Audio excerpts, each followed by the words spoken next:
Po, ini bahan-bahan untuk bikin apa nih, Po? Ini bahan dasar basic buat bikin kue cincin. Oh, boleh disebutin, Po, bahannya apa aja nih, Po? Ini ada tepung beras, ada gula putih, ada gula merah, gula batok. Biasanya saya pakai gula kelapa biasanya. Ini gula kelapa sama margarin. Adonan yang udah jadi, Po? Ya, ini jadinya kayak gini. Prosesnya berapa lama sampai kayak gini, Po? Ini dari perendaman beras ya. Iya. Perendaman beras direndamnya ya kurang lebih 3 jaman deh. 3 jaman? 3 jam, 2-3 jam kalau saya. Terus? Ya tempuknya aja lah gitu. Terus ditepung deh. Ditepung, diadonin jadi kayak gini. Tapi ini didiemin dulu sama saya, jangan. Oh, nggak bisa langsung dipakai? Enggak, saya diemin dulu sampai udah dingin gitu. Sampai udah siap di itu baru.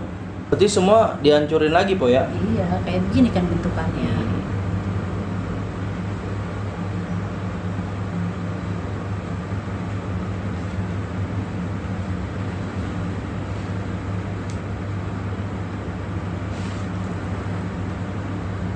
Ini lagi kayak gini berapa lama deh, Po? Sampai kayak gimana sih tanda-tandanya udah siap digoreng tuh? Sampai kalis, Kalis gitu? donat, kayak donat aja deh, gitu bisa dicetak. Bisa dicetak, bisa.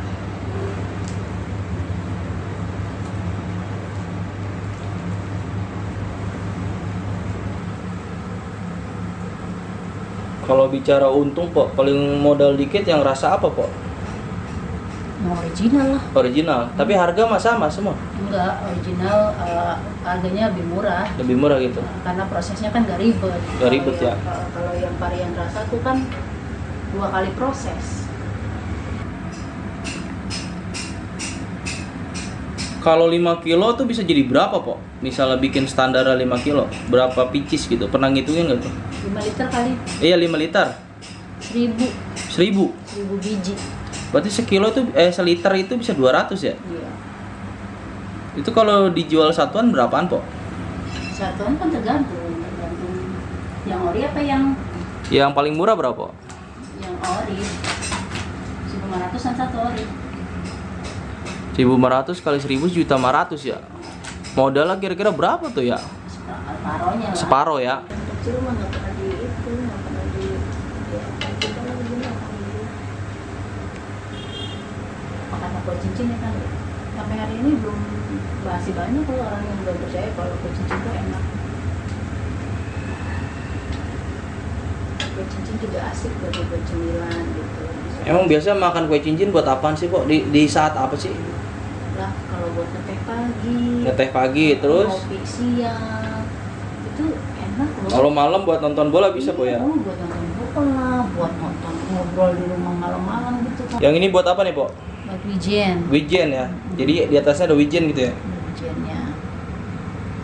Oh, ditaburin gitu ya? Cocok. Cor.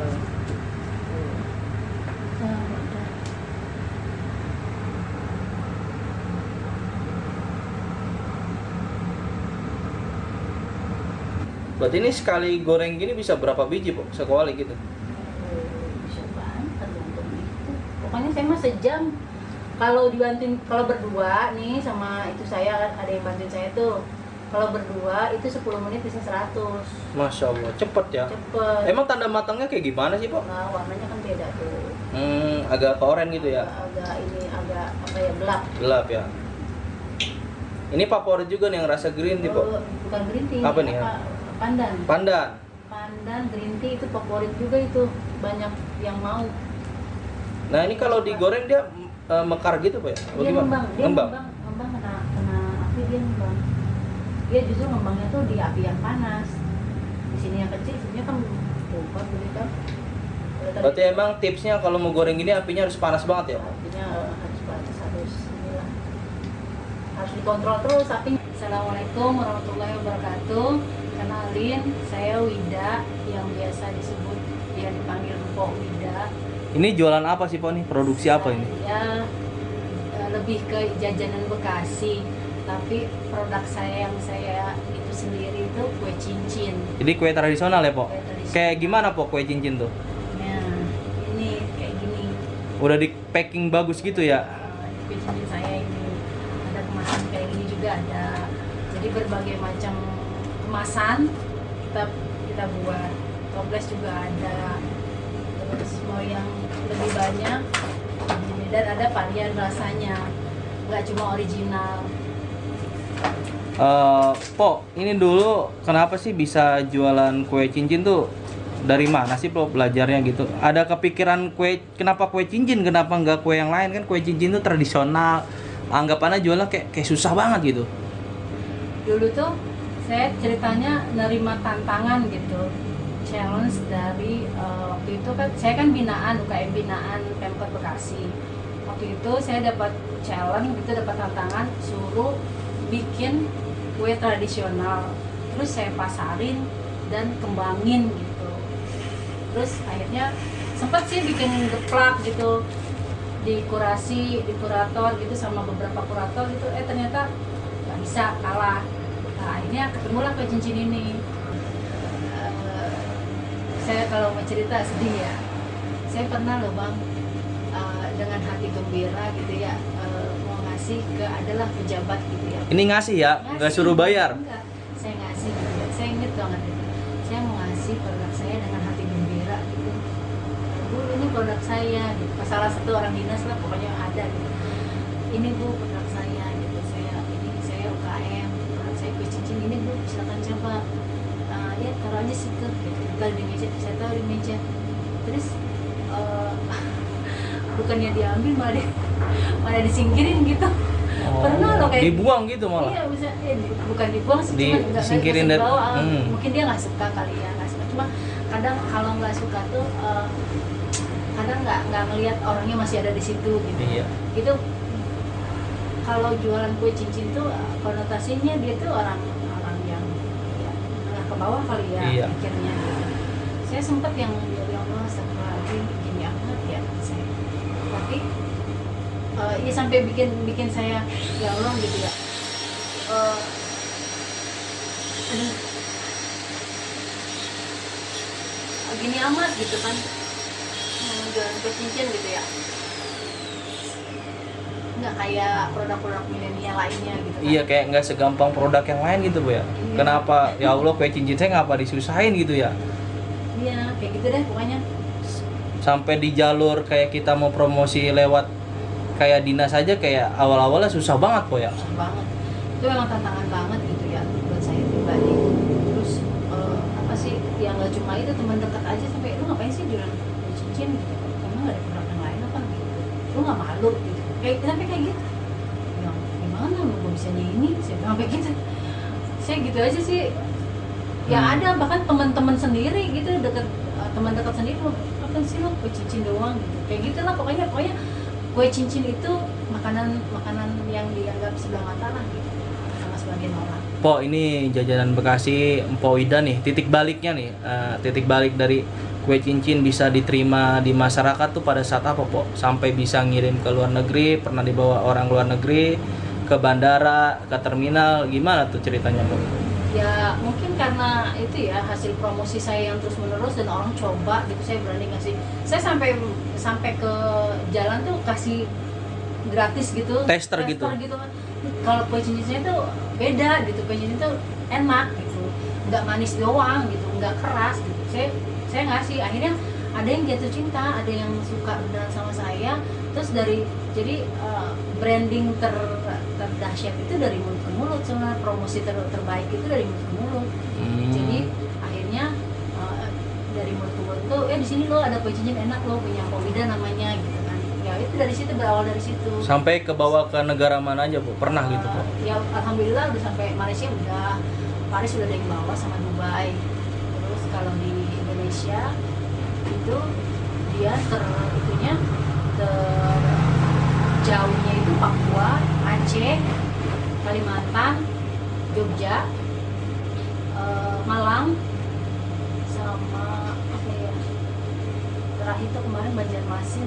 Kalimantan ya? Iya, Banjarmasin, Pontianak. Ya alhamdulillah udah banyak. Itu dia tahu dari mana itu ya? Jadi gini, kalau yang dari yang Banjarmasin itu terakhir tuh gini, dia dari ke Jakarta. Iya. Nah terus dia singgah ke Bekasi. Iya. Nah di Bekasi itu dia ngeklik ini, pengen tahu jajanan Bekasi itu apa, makanan khas Bekasi itu apa. Di Di Google. Google lah, dia nulisnya jajanan Bekasi lah, keluarlah toko saya. Jajanan Bekasi lah, cincin Pauida itu di Google itu alamat toko saya. Gitu. Pok, dulu kan kecil ya, nggak sebesar sekarang. Itu omset tuh pernah berapa dulu, Pok? Kalau dulu sebelum pandemi itu ya, saya kan jualannya nggak cuma kue cincin doang, ada lain tuh. Enggak, maksudnya dulu pas masih gagal yang ngejual 5 pak yang cepek gitu, yang iya, rendah baru, dulu. Ya saya ulang lagi ya. Baru-baru ya, Iya. baru-baru ya. Pok, yang dulu kan baru-baru jual kue cincin itu laku berapa itu? Omsetnya berapa sih itu?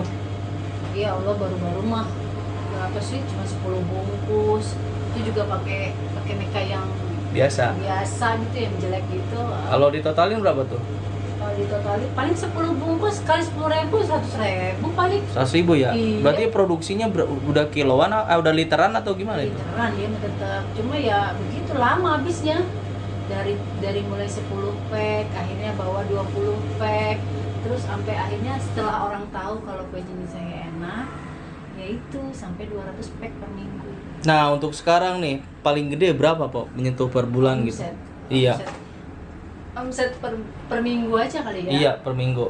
Per minggu itu saya omset kue cincin aja 5 juta per minggu. Kali 4 aja gitu, Pok ya? 4, iya, itu dari kue cincin aja, belum kalau misalnya ada kayak minta paket oleh-oleh gitu, di luar itu. Alhamdulillah dari kue cincin ini jadilah toko jajanan Bekasi.